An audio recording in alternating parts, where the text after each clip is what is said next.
Hi friends, ఈరోజు పుదీనా పచ్చడి చేయబోతున్నాను. పాతకాలం పద్ధతిలో ఏమీ వేయట్లేదు ఫ్రెండ్స్. ఉట్టి ఆకు, ఎండుమిర్చి, చింతపండుతోనే పచ్చడి చేయబోతున్నాను. ఒక 2 స్పూన్లు జీలకర్ర వేసుకున్నాను ఫ్రెండ్స్. ధనియాలు ఏమీ వేయట్లేదు. ఎండుమిర్చి, కొంచెం చింతపండు, 50 గ్రాములు కూడా ఉండదు ఫ్రెండ్స్. ఇంతే, పులుపుకి సరిపడా. ఎందుకంటే ఆకు నూనెలో వేయంగానే కొంచెమే అవుతుంది ఫ్రెండ్స్. చింతపండు ఎక్కువ వేసామంటే పుల్లగా అయిపోతుంది. పులుపు తినేవాళ్ళు అయితే వేసుకోవచ్చు కానీ ఫ్రెండ్స్, పులుపు తక్కువ తినేవాళ్ళు వేసుకోలేరు. మేము ఎక్కువ కారం తింటాం కానీ పులుపు తినాం ఫ్రెండ్స్. అదే మీరు అడ్జస్ట్ చేసుకొని వేసుకోండి. ఇవన్నీ నూనెలో వేగాలి కాబట్టి ఒక 50 గ్రాములు అయితే నూనె పోసాను. ఇప్పుడు ఎండుమిర్చి, జీలకర్ర వేసేసుకుంటాను ఫ్రెండ్స్. సిమ్లో పెట్టి వేయించుకోవాలి, మాడితే బాగోదు ఫ్రెండ్స్. అలాగే చింతపండు కొద్ది నీళ్లు పోసి నానబెట్టుకుంటాను. లైట్గా వేగితే చాలు ఫ్రెండ్స్. ఎందుకంటే మిక్సీ వేస్తాం కాబట్టి కొంచెం వేడైనా మాడిపోతాయి, కలర్ మారిపోతుంది ఫ్రెండ్స్. ఇలా వేగితే చాలు ఫ్రెండ్స్. మరి నల్లగా అవుతే బాగోదు. తీసేసుకుంటున్నాను. ఒక ప్లేట్లో పెట్టుకొని ఇదే నూనెలో ఆకును కడిగేసి వేసేద్దాం. త్వరగా అయిపోతుంది. ఇడ్లీకైనా, దోసకైనా, అన్నంలోకైనా బాగుంటుంది ఫ్రెండ్స్. ఒక్కోసారి నేను టమాటా కూడా వేసి చేస్తాను. టమాటా వేస్తే 4 రోజులు ఉంటుంది.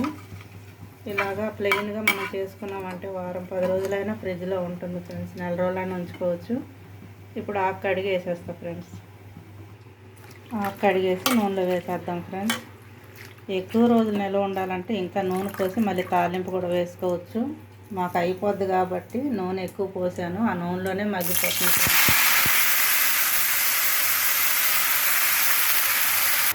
ఆకంత కడిగి వేసేసాను. కొంచెం చింతపండులో మనం కొంచెం నీళ్లు పోసి పెట్టుకున్నాం కదా, ఆ చింతపండు నీళ్ళతో సహా పోసేస్తున్నాను. ఎందుకంటే ఉడికిపోద్ది ఫ్రెండ్స్. కొంచెమే ఉప్పు వేయాలి. ఎందుకంటే ఆకు ఉడికిన తర్వాత కొంచెం అవుతుంది. ఆకు ఎక్కువ కనపడుతుందని ఉప్పు ఎక్కువ వేసామంటే కష్టం అయిపోతుంది ఫ్రెండ్స్. తక్కువైతే కలుపుకోవచ్చు కానీ ఎక్కువైతే తీయలేము కదా, అందుకని మూత పెట్టేసి ఉడికిస్తాను. పుదీనా ఉడికేలోపు ఇది ఫ్యాన్ కింద పెట్టుకుంటే ఆరిపోతాయి ఫ్రెండ్స్. ఒక ఎల్లుల్లిపాయ అయితే తీసుకున్నాను. ఈ సన్నగా ఉన్నాయి, వలవాల్సిన పని లేదు ఫ్రెండ్స్. అలాగే వేసేయచ్చు. ఇంకా నీరు ఉంది ఫ్రెండ్స్, కొంచెం నీరు ఉంది. ఇది కొంచెం డ్రై అయిందా పుంపుతాను. మరీ ఎగరనివ్వను, ఎందుకంటే గట్టిగా అయిపోతే బాగోదు ఫ్రెండ్స్. కొంచెం జారుగానే ఉండాలి. ఈలోగా తాలింపు కూడా వేసేస్తున్నాను. మీకు చూపించడం కోసం ఫ్రెండ్స్. ఎందుకంటే అన్నీ దాంట్లో వేసేసుకున్నాను కదా, తాలింపు కూడా పెట్టుకోవచ్చు. నేనైతే పెట్టను. నిల్వ ఉండాలంటే ఇలా తాలింపు పెట్టుకొని స్టోర్ చేసుకున్నాం అనుకో చాలా రోజులు ఉంటుంది ఫ్రెండ్స్. ఇది ఇప్పుడు స్టవ్ ఆపేసుకొని ఆరనేస్తాను. ఈ నీరు ఉంటే కొంచెం మనం స్పూన్తో తీసుకోవడానికి బాగుంటుంది. గట్టిగా ఉంటే మరీ గట్టిగా పెడిసేలాగా ఉంటుంది ఫ్రెండ్స్. దోశల్లోకి, ఇడ్లీలోకి తినాలంటే మరీ అంత గట్టిగా ఉంటే బాగోదు. నేను ఆపేసుకుంటున్నాను. ముందుగా ఎండుమిర్చి, జీలకర్ర వేసుకున్నాం కదా ఫ్రెండ్స్, ఇది మిక్సీ వేసేసుకుంటాను. ఇప్పుడు చల్లార్చిన పుదీనా కూడా వేసేద్దాం ఫ్రెండ్స్.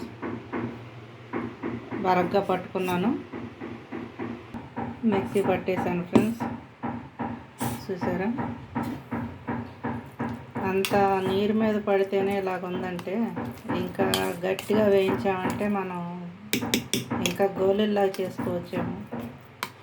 ఒక్కొక్కరు బాల్స్ చేసి అన్నంలో కలుపుకుంటున్నారు కదా, అలా. అంతే ఫ్రెండ్స్. తాలింపు కూడా వేసి బాక్స్లో అన్నీ ట్రాన్స్ఫర్ చేసుకొని కలిపేసుకుంటే పుదీనా పచ్చడి సింపుల్గా అయిపోయింది. చాలా బాగుంటుంది, నిల్వ ఉంటుంది ఫ్రెండ్స్. మీరు కూడా ఇలా చేసి పెట్టుకోండి. కూరలుగా వెళ్ళినప్పుడు, ఎప్పుడన్నా అర్జెంటుగా బయటకు వెళ్ళాల్సి వచ్చినప్పుడు కొద్దిగా అన్నం వండేసుకుంటే పచ్చడి ఉంటే సరిపోతుంది ఫ్రెండ్స్.